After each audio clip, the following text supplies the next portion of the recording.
আপনাকে একটা গল্প বলছি, তোমরা গল্প শুনবে? আচ্ছা, আমার দিকে তাকাও তো সবাই, লুক এট মি। বাঁকা হয়ে তাকানো চলবে না, এইদিকে ফিরতে হবে। ওকে, মাশাআল্লাহ। জাবের ইবনে আব্দুল্লাহ রাদিয়াল্লাহু তাআলা আনহু, বয়স মাত্র 15। এখানে অনেক বাচ্চাদের বয়স আছে 15। তার বাবা যখন মারা যায় তখন তার বয়স 15, এবং তার 7 বোন এর দায়িত্ব চলে এসেছে জাবেরের মাথায়। এর 2 বছর পর একটা যুদ্ধের জন্য তাকে ডাক দেয়া হলো, তিনি যুদ্ধে চলে গেলেন। যুদ্ধ থেকে ফিরছেন, রাসূলুল্লাহ সাল্লাল্লাহু আলাইহি ওয়াসাল্লাম দেখলেন জাবের অনেক দূরে, অনেক পিছিয়ে, সবাই সামনে এগিয়ে যাচ্ছে। রাসূলুল্লাহ সাল্লাল্লাহু আলাইহি ওয়াসাল্লাম সবাইকে বলেন, একটু থামেন, তোমরা একটু থামো, একটু স্লো যাও। জাবেরের মধ্যে রাসূলের প্যারালালে চলে আসলেন। রাসূল জিজ্ঞেস করলেন, জাবের এত দেরি কেন? বলে, ইয়া রাসূলুল্লাহ, আমার ওটটা তো একটু দুর্বল। এই কারণে। তোমার উট দুর্বল কেন? ইয়া রাসূল, আপনি তো জানেন আমার বাবা যুদ্ধের ময়দানে শাহাদাত বরণ করেছেন, আমার 7 বোন আছে, আমার ফ্যামিলিতে আর কেউ ইনকাম করার মতো নাই, আমার বাবা এইটুকু সম্পত্তি রেখে গেছেন, এই দুর্বল উটটি, এর চেয়ে শক্তিশালী কোনো কিছু নাই। রাসূলুল্লাহ সাল্লাল্লাহু আলাইহি ওয়াসাল্লাম দেখলেন যে তার জামায় একটা দাগ আছে। এটা কিসের দাগ? তৎকালীন মানুষের জামায় দাগ থাকতো, তারা পারফিউম, আতর ব্যবহার করতে এই দাগ থাকতো। এবং আপনি কোনো সম্ভ্রান্ত ফ্যামিলির মানুষ, তার মানে হচ্ছে আপনার শরীরে আতরের দাগ আছে, কারণ আতর সবাই ব্যবহার করতে জানতো না অথবা পারতো না। এটা কিসের দাগ? ইয়া রাসূলুল্লাহ, আমি বিয়ে করেছি। সেই সময় রাসূলুল্লাহ সাল্লাল্লাহু আলাইহি ওয়াসাল্লাম তার বিখ্যাত সেই কথাটি বলেছেন, তুমি কাকে বিয়ে করেছো? বলে, আমি এরকম একজন বিধবা নারীকে বিয়ে করেছি। তুমি কেন একজন যুবতী নারীকে বিয়ে করলে না? তুলাইবুকা ওয়া তুলাইবুহা, তুমি তার সাথে একটু আনন্দ করতে পারতে, সে তোমার সাথে আনন্দ করতে পারতো। বলি, ইয়া রাসূলুল্লাহ, আমার 7টা বোন, এই বোনদেরকে লালন পালন করার জন্য আমার একজন দায়িত্বশীল নারী দরকার ছিল, এবং এই কারণে আমি তাকে বিয়ে করেছি। রাসূল তাকে ইন্টারনালি মারহাবা জানালেন, তুমি big choice, great choice you have made. রাসূলুল্লাহ সাল্লাল্লাহু আলাইহি ওয়াসাল্লাম বলে, তো তোমাকে, আচ্ছা তুমি তো এই দুর্বল উট নিয়ে যেতে পারবে না, আচ্ছা ঠিক আছে। রাসূলুল্লাহ সাল্লাল্লাহু আলাইহি ওয়াসাল্লাম উটকে একটু মাত্র খোঁচা দিলেন। এটা এমন একটা আঙ্গুল, যে আঙ্গুল যদি আকাশের দিকে কেবল এতটুকু কেবল ইঙ্গিত করে, তাহলে আকাশের চাঁদ দ্বিখণ্ডিত হয়ে যায়। এমন একটা আঙ্গুল, যে আঙ্গুল যদি কোথাও কেবলমাত্র এতটুকু পানির মধ্যে ডুবায় বা চুবিয়ে দেয়, এটা হতে পারে যে 1 লোটা বা 1 বদনা পানি, কিন্তু 1700 বা 1600 লোক ওইখান থেকে গোসল করার পানি পায়, তারা পানি পান করার মতো পানি পায়, এবং তারা পানি প্রিজার্ভ করতে পারে যে পরবর্তীতে পানি তারা ব্যবহার করবে। কিন্তু পানি ছিল মাত্র 1 লোটা। 1400 লোক খায় যে এমন এক আঙ্গুল, যে আঙ্গুল কেবলমাত্র বলেছে এতটুকুই কেবলমাত্র খাবার আছে, একটা ছোট্ট পাতিলের মধ্যে অল্প একটু মাংস আছে আর অল্প কয়েকটা রুটি আছে। তিনি বলেছেন, আমি হাতটা রাখলাম, তোমরা এবার নাও। 1400 লোক খাওয়ার পরে এরপরে যতটুকু মাংস ছিল ততটুকুই অবশিষ্ট আছে। এমন একটা আঙ্গুল, সে আঙ্গুল কেবল একটু খোঁচা মারলো, খোঁচা মারার পর ওটা তেজি হয়ে গেল, এবং এটা সবার আগে এখন দৌড়ে যাচ্ছে। রাসূলুল্লাহ সাল্লাল্লাহু আলাইহি ওয়াসাল্লাম বললেন, জাবের থামো। জাবের থামলেন, তোমার ওটটা আমি কিনতে চাই। ইয়া রাসূলুল্লাহ, একটাই তো আমার সম্পদ, এটা বিক্রি করলে কেমনে হবে? না, তুমি আমার কাছে বিক্রি করে দাও। না, আমি বিক্রি করতে পারবো না। তুমি বিক্রি করো প্লিজ। না, আমি বিক্রি করতে পারবো না, আমার একটাই মাত্র সম্পদ। রাসূলুল্লাহ সাল্লাল্লাহু আলাইহি ওয়াসাল্লাম 10 বার বললেন তাকে, তোমার এটা বিক্রি করে দাও। মাত্র তার বয়স মাত্র 17। এখনকার যুগের বাচ্চাদের বয়স 17 হলেও তারা যতটুকু ম্যাচিউর, তৎকালীন বাচ্চারা ইন্টেলেকচুয়ালি আর অনেক বেশি ম্যাচিউর ছিল। আমাদের বাচ্চাদের ম্যাচিউরিটি একটা ভিন্ন জায়গায়। আপনারা এবং আমরা ভয়াবহভাবে একটা ডিস্ট্রাকশনের ওয়ার্ল্ডে বসবাস করছি, ভয়াবহভাবে একটা ডিস্ট্রাকশন। কোন এক সময় পাপ করার জন্য আপনাকে অনেক দূরে যেতে হতো, এখন পাপ করার জন্য অন্য কোথাও যাওয়া লাগে না। এখন পাপ আপনার ঘরের মধ্যেই রয়েছে, আপনার একটা ছোট্ট ডিভাইসের মধ্যে রয়েছে। এমন কোনো পাপের ট্রেস নাই যে ট্রেস এই ডিভাইসের মধ্যে পাওয়া যায় না। এভরিথিং, সবকিছু এখানে পাওয়া যায়, এভরিথিং এখানে রয়েছে। যত ধরনের অ্যাভারেশন, যত ধরনের ডিস্ট্রাকশন, যত ধরনের ওয়েওয়ার্ডনেস, যত ধরনের পথভ্রষ্টতা অথবা ধরেন পথ থেকে সরে যাওয়া, এগুলো সবকিছু এর মধ্যে পাওয়া যায়। তারা ছিলেন ইন্টেলেকচুয়ালি ম্যাচিউরড। রাসূল তাকে 10 বার বললেন, 10 বারই তিনি ডিনাই করলেন। অতঃপর যখন 11তম বার তাকে বললেন, তিনি বললেন, ইয়া রাসূলুল্লাহ, ঠিক আছে বিক্রি করে দিলাম। কত দেবেন আপনি? বলেন 1 দিরহাম। 2 দিরহাম। কি বলেন ইয়া রাসূলুল্লাহ, এর দাম কি 2 দিরহাম হয় নাকি? আচ্ছা ঠিক আছে 4 দিরহাম। না, আরো বেশি দিতে হবে। আচ্ছা ঠিক আছে 8 দিরহাম। না, আর একটু বেশি দিতে হবে। বলতে বলতে রাসূলুল্লাহ সাল্লাল্লাহু আলাইহি ওয়াসাল্লাম এটার যা দাম হওয়ার কথা ছিল তার চেয়ে 10 গুণ তিনি দাম বলে বললেন, এটা 40 দিরহাম দেব, যাও। এবার তিনি জাবের বলেন, ইয়া রাসূলুল্লাহ, ঠিক আছে, একটা ছোটদের তোমাদের গল্প বলছি। রাসূলুল্লাহ সাল্লাল্লাহু আলাইহি ওয়াসাল্লামকে এবার জাবের বলেন, ইয়া রাসূলুল্লাহ, আমি একটু মদিনা পর্যন্ত একটু উটটা নিয়ে যাই, আমি যাব কিভাবে? বলে, আচ্ছা ঠিক আছে, মদিনা পর্যন্ত যাও। মদিনাতে যাওয়ার পর প্রত্যেক দিকে চলে যাচ্ছেন। জাবের দেখলেন রাসূলুল্লাহ সাল্লাল্লাহু আলাইহি ওয়াসাল্লাম চলে যাচ্ছেন। তিনি বলেন, ইয়া রাসূলুল্লাহ, আপনি উটটা নেবেন না? আপনি না বিক্রি করেছেন, আপনি না কিনে নিয়েছেন আমার কাছ থেকে? না জাবের, এদিকে আসো। বলে কি? বলে উটটা তোমাকে দিয়ে দিলাম। না, আমি না বিক্রি করেছি আপনার কাছে। রাসূলুল্লাহ সাল্লাল্লাহু আলাইহি ওয়াসাল্লাম বললেন, আমি তোমার কাছে উটটা কিনে নিয়েছি, এবার উটটা আমি তোমাকে হাদিয়া দিয়ে দিলাম। 40 দিরহামও দেয়া হলো, হাদিয়াও দেয়া হলো। রাসূলুল্লাহ সাল্লাল্লাহু আলাইহি ওয়াসাল্লাম, ওলামায়ে কেরাম যারা আছেন, শিক্ষকরা যারা আছেন, রাসূলুল্লাহ সাল্লাল্লাহু আলাইহি ওয়াসাল্লাম জানেন জাবের একটা এক ধরনের ইমোশন আছে, একটা সেন্সিবিলিটি আছে, তার এক ধরনের আত্মমর্যাদা আছে। ইংরেজিতে বলা হয় সেলফ এস্টিম। ইংরেজিতে বলা হয় সেলফ এস্টিম। আল্লাহ সুবহানাহু ওয়া তাআলা কে ইজ্জত বলেছেন, ইন্নাল মুলুকা ইযা দাখালু ক্বরিয়াতান আফসাদুহা ওয়া জাআলু আইজ্জাত আহলিহা যিল্লা ওয়া কাযালিকা ইয়াফআলুন। আল্লাহ তাআলা বলেছেন, স্বৈরাচারদের, জালিমদের, এদের একটা চরিত্র যুগ যুগ ধরে আছে। জালিমরা যদি কোনো একটা সময়, কোন একটা সমাজে অথবা কোন একটা রাষ্ট্রের যদি তারা ক্ষমতাশালী হয়, তাহলে ওইখানকার সম্মানিত মানুষদেরকে তারা অপমানিত করে। কারণ জানে, সম্মানিত মানুষের একটা আত্মসম্মান বোধ আছে, এরা কোথাও মাথা নত করে না, এরা মাথা উঁচু করে দাঁড়ায়। যদি তারা দেখে যে তাদের সম্মানিত আঘাত করেছে, তাহলে তারা বাঘের মতো গর্জে ওঠে। এই জন্য তারা সম্মানিত মানুষদেরকে অপমানিত করে, তাদেরকে তারা লিকুইডেট করে দেয়, অর্থাৎ তাদেরকে সমাজ থেকে নিশ্চিহ্ন করে দেয়। এটা যুগ যুগ ধরে এটা ছিল। আল্লাহ সুবহানাহু ওয়া তাআলা কোরআনে সূরা সাবাতে, মোস্ট প্রবাবলি, আমি হাফেজ নামি যায় না, most probably it is in সূরাতুস সাবা। এটা কি সূরা সাবায় আছে নাকি? হ্যাঁ, কোন সূরায়? আচ্ছা, তোমরা বলতে হবে পরে। ইন্নাল মুলুকা ইযা দাখালু ক্বরিয়াতান আফসাদুহা ওয়া জাআলু আইজ্জাতা আহলিহা আযিল্লা ওয়া কাযালিকা ইয়াফআলুন। এটা তাদের ওয়া কাযালিকা ইয়াফআলুন মানে এটা হচ্ছে যুগ যুগ ধরে তাদের চরিত্র। ফাইলে মুদারি, ফাইলে মুদারির মধ্যে একটা ইস্তেমরারির একটি অর্থ রয়েছে, মানে এটা সব সময় চলে। এটা আল হুদুস, এখন ঘটে, আবার অন্য সময় এটা আত-তাহাদ্দুস, মানে বারবার এটা ঘটে, এরকম একটা সম্ভাবনা ফাইলে মুদারির মধ্যে রয়েছে।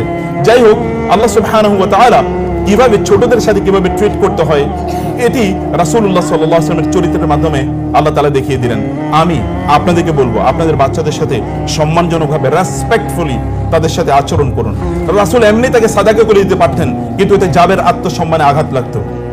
রাসূল এমনি তাকে ভিন্নভাবে কথা বলতে পারতেন, এতে জাবেরের মন খারাপ হয়ে যেতে পারতো। কিন্তু রাসূলুল্লাহ সাল্লাল্লাহু আলাইহি ওয়াসাল্লাম একদিকে তার সাথে একটু আনন্দ করার একটু সময় কাটালেন, একটু আনন্দ দিলেন তাকে, এক ধরনের তার মধ্যে এক ধরনের হাইপার এক ইমোশন তার মধ্যে তৈরি করে দিলেন। এই ঘটনা যেন জাবের আর কোনোদিন না ভুলে। এরকম মানুষকে কি কোনোদিন ভোলা যায়? এমন মানুষকে কোনোদিন ভোলা যায়? যিনি এমন আচরণ করেছেন, তাকে তো হৃদয় দিয়ে ভালোবাসতে হয়, তাকে অন্তর দিয়ে ভালোবাসতে হয়। সম্মানিত বোনেরা, প্রিয় ভাইয়েরা আমার, আল্লাহ সুবহানাহু ওয়া তাআলা একদল লোকের জন্য ভালোবাসাকে আমাদের জন্য অবধারিত করে দিয়েছেন। ইন্নাল্লাযীনা আমানু ওয়া আমিলুস সালিহাতি সায়াজআলু লাহুমুর রাহমানু উদ্দা।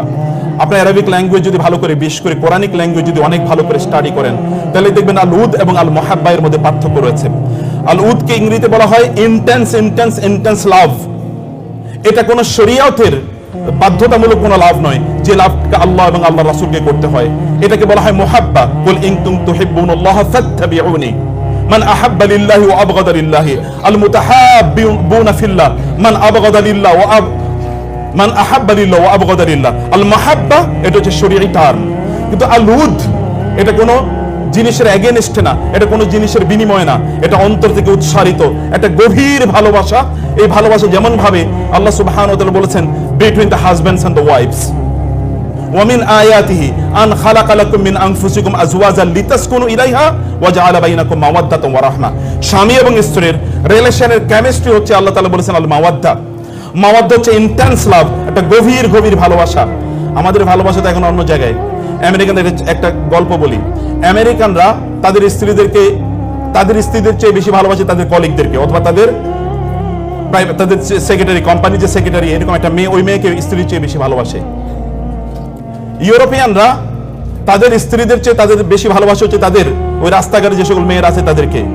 আরবরা তাদের স্ত্রী আছে, তাদের স্ত্রীর চেয়ে তারা বেশি ভালোবাসে উটদেরকে। আর বাংলাদেশি লোকেরা তাদের স্ত্রীর চেয়ে তাদের বেশি ভালোবাসা হলো বারবারই কেবল মায়ের কথা, কেবল বোনের কথা, কেবল খালার কথা, মামির কথা, ইত্তকার, কিন্তু স্ত্রীর কথা বলে না। আই লাভ ইউ এটা স্ত্রীকে বলতে পারে না, অথচ এটা কিন্তু আই লাভ ইউ স্ত্রীকে বলতে হয়। আল্লাহ তাআলা বলেছেন ওয়া জাআলা বাইনাকুম মাওয়াদ্দাতান ওয়া রাহমা। মায়েরা যারা আছেন অন্য কথা অন্যদিকে নেবেন না, আমি এমনি একটা গল্পের জন্য বললাম আর কি। যাই হোক, এরকম একটা ইন্টেন্স লাভ থাকতে হয়। এই লাভের কথা আল্লাহ সুবহানাহু ওয়া তাআলা বলেছেন ইন্নাল্লাযীনা আমানু ওয়া আমিলুস সালিহাতি সায়াজআলু লাহুমুর রাহমানু উদ্দা। আপনারা কি দেখতে পান না? আপনি যদি চোখ মেলে একবার তাকান, তাইলে দেখবেন যারা ঈমান এনেছিল, যারা আমল সালেহ করেছে, আল্লাহ সুবহানাহু ওয়া তাআলা সায়াজালু সিন, এটা কিন্তু সামটাইমস এটা তাওকীদের জন্য ব্যবহৃত হয়, এটা কেবলমাত্র ফিউচারের জন্য ব্যবহৃত হয় না কোরআনে। কখনো কখনো সিন এটা তাওকীদের জন্য, তাকিদের জন্য, স্ট্রেস এন্ড এমফাসাইজ এর জন্য ব্যবহৃত হয়। সায়াজালু, আল্লাহ উইল শিওরলি।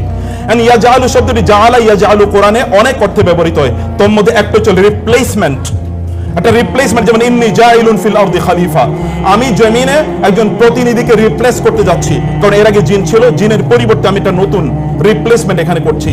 আল্লাহর কসম, যে সকল ব্যক্তিরা আল্লাহর প্রতি ঈমান আনে এবং ভালো কাজ করে, আল্লাহ সুবহানাহু ওয়া তাআলা এদের জন্য অন্যদের অন্তরে ভালোবাসাকে রিপ্লেস করে দেন। একবার তাকিয়ে দেখেন না, এমন বহু লোক আছে যারা বহুদিন কোনো আপনাদের আলোচনা মাহফিলে আসতে পারে নাই, আপনাদের সামনে কথাবার্তা বলতে পারে নাই। হতে পারে যে তারা চার দেয়ালের মধ্যে তারা বন্দী ছিল, কিন্তু 13, 14, 15, 16 বছর, 20 বছর পরেও সমগ্র পৃথিবী তাদের জন্য কাঁদছে। এরকম কাঁদে নাই? এমন অবস্থা কি আপনাদের সামনে দৃশ্যমান নয়? এরকম কোটি কোটি এরকম এক্সাম্পল। কেবল যদি আপনাদের চোখ আছে, ইন্নাহা লা তা'মাল আবসার ওয়ালাকিন তা'মাল কুলুবুল লাতী ফিস সুদূর, যদি অন্তরের দৃষ্টি থাকে তাহলে আপনি এটা দেখতে পাবেন। আল্লাহ তাআলা কি রকম ভালোবাসা তাদের অন্তরে তৈরি করে দিয়েছেন। আমি জানি এরকম লক্ষ লক্ষ মানুষের কথা, যে সকল লক্ষ লক্ষ মানুষরা এরকম ব্যক্তিদের জন্য সেজদায় গিয়ে কাঁদে, অথবা তারা এমন জায়গায় গিয়ে কাঁদে যেখানে দোয়া কবুল হবেই, দোয়া কবুলের গ্যারান্টি দেওয়া হয়েছে, এমন জায়গায় গিয়ে কাঁদে। আপনাদের সন্তানদেরকে যদি আপনারা এরকম একটা জায়গায় নিয়ে যেতে চান যাদের জন্য লোকেরা কাঁদবে, ফামা বাকাত আলাইহিমুস সামাউ ওয়াল আরদু ওয়া মা কানু মুনজারিন, এমন বহু লোক আছে তারা যখন মারা যায় তখন আসমান এবং জমিন তাদের জন্য কেঁদে ওঠে। এমন বহু লোক আছে, সাদ ইবনে মুআয রাদিয়াল্লাহু তাআলা আনহু যখন মারা গিয়েছেন, ইহতাযালাহু আরশুর রহমান, আল্লাহ সুবহানাহু ওয়া তাআলা আরশ পর্যন্ত কেঁপে উঠেছিল সাদ ইবনে মুআয রাদিয়াল্লাহু তাআলা আনহুর জন্য। আরশ কেঁপে ওঠার অর্থ আমি জানি না, কারণ এটার কোনো এক্সপ্লেনেশন না আল্লাহ দিয়েছেন না আল্লাহ রাসূল দিয়েছেন, কিন্তু আরশ কেঁপে ওঠার কথা তো রাসূলুল্লাহ সাল্লাল্লাহু আলাইহি ওয়াসাল্লাম বলেছেন, এবং মুতাওয়াতির পর্যায়ে বর্ণনা, এই বর্ণনার মধ্যে কোনো সন্দেহ নাই। এরকম অনেক অনেক ঘটনা ঘটে। আল্লাহ সুবহানাহু ওয়া তাআলা এমন কিছু মানুষকে তৈরি করে দেন যারা আল্লাহর জন্য তাদের জীবনকে নিবেদিত করে দিয়েছিল। আল্লাহ সুবহানাহু ওয়া তাআলা অন্যদের অন্তর থেকে অন্য সকল জিনিসের ভালোবাসা দূর করে দিয়ে এই সকল ব্যক্তিদের ভালোবাসা তাদের অন্তরে তৈরি করে দেন। সায়াজআলু লাহুমুর রহমান উদ্দা, আর এই ভালোবাসা আল্লাহ তাআলা বলেছেন নট মুহাব্বা, তিনি বলেছেন উদ্দা। উদ্দা মানে হচ্ছে, হতে পারে যে এই ব্যক্তি আপনাকে কোনোদিন পছন্দ করে না, অথবা আপনার আদর্শকে পছন্দ করে না, কিন্তু তিনি আপনার জন্য চোখের পানি ফেলবেন, তিনি আপনার কথা বলবেন, তিনি আপনাকে স্যালুট করবেন, তিনি আপনাকে শ্রদ্ধা করবেন। এমন বহু লোক যারা হতে পারে যে আদর্শিকভাবে আপনাকে প্রচন্ড ভাবে তারা ঘৃণা করে, কিন্তু আপনার ভালোবাসা তার অন্তরে আল্লাহ তাআলা এমন ভাবে তৈরি করে দিয়েছেন, সে আপনাকে শ্রদ্ধা করা ছাড়া কোনো উপায় নাই, in public or in private. সম্মানিত ভাইরা, 3 নম্বর বোনেরা, 3 নম্বর যে বিষয়টা আমি বলতে চাই, আমি জানি না 15 মিনিট চলে গেছে কিনা, আমার ঘড়িটা কাজ করছে না। 3 নম্বর যে বিষয়টা আমি বলতে চাই, তাহলে আল্লাহ সুবহানাহু ওয়া তাআলা বলেছেন ইন্নাল্লাযীনা আমানু ওয়া আমিলুস, আল্লাহ সুবহানাহু ওয়া তাআলা বলেছেন ইন্নাল্লাযীনা ক্বালু রাব্বুনাল্লাহ সুম্মা ইসতাকামু তাতানাজ্জালু আলাইহিমুল মালায়েকাতু আল্লা তাখাফু ওয়া লা তাহজানু ওয়া আবশিরু বিল জান্নাতি আল্লাতী কুনতুম তুআদুন। কোরআনের প্রত্যেকটা শব্দ যদি আমি বিশ্লেষণ করি তাহলে এটা অনেক সময় লাগবে।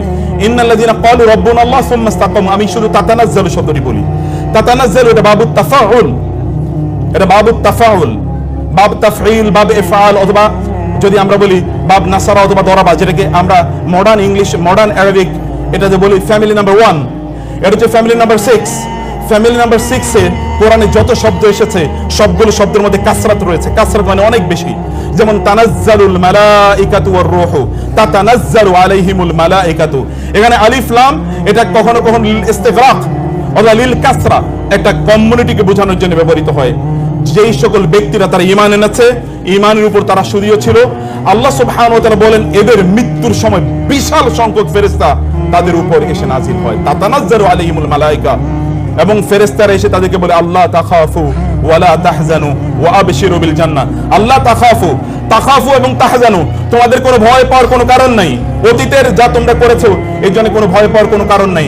এমন অনেক মানুষ আছে যে সকল মানুষ, এমন অনেক মানুষ আছে যেই সকল মানুষ অতীতে এমন কাজ করেছিল, মৃত্যুর ফেরেশতা যখন তার কাছে আসে তখন সে বলতে থাকে খবরদার আমার একটু একটা দিন সময় দাও, আরো একটা দিন বাঁচতে চাই, আরো একটা দিন থাকতে চাই।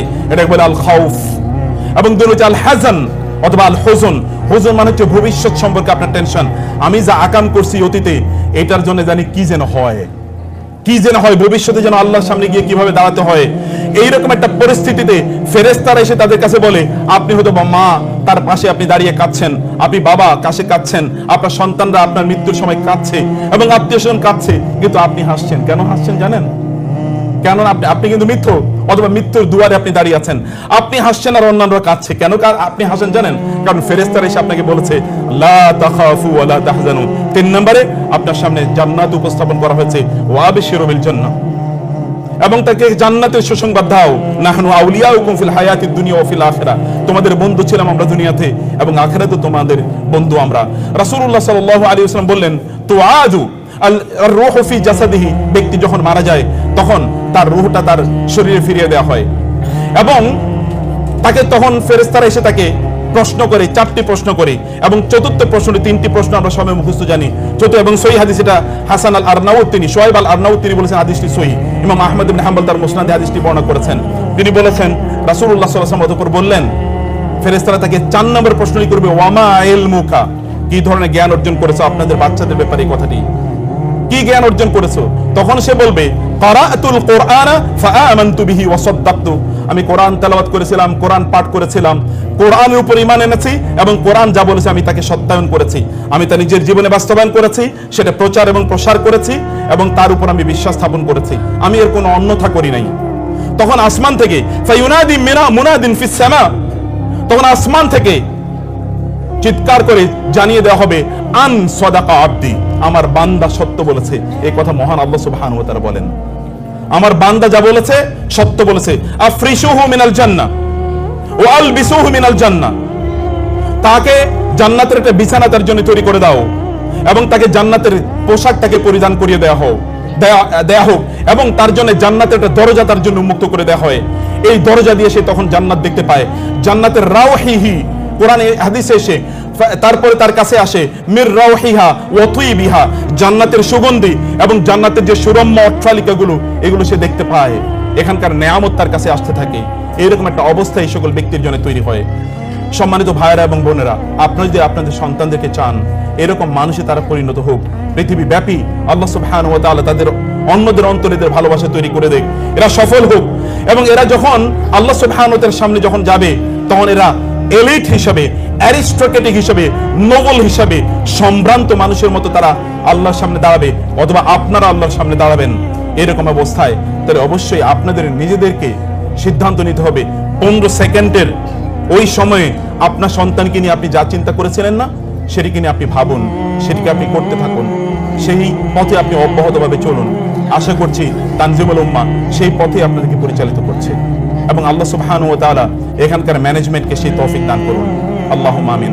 এবং আমাদের এই দেশকে আল্লাহ সুবহানাহু ওয়া তাআলা তার দ্বীনের জন্য, তার শরিয়ার জন্য এবং তার রাসূলের সুন্নাহর জন্য কবুল করে নিন।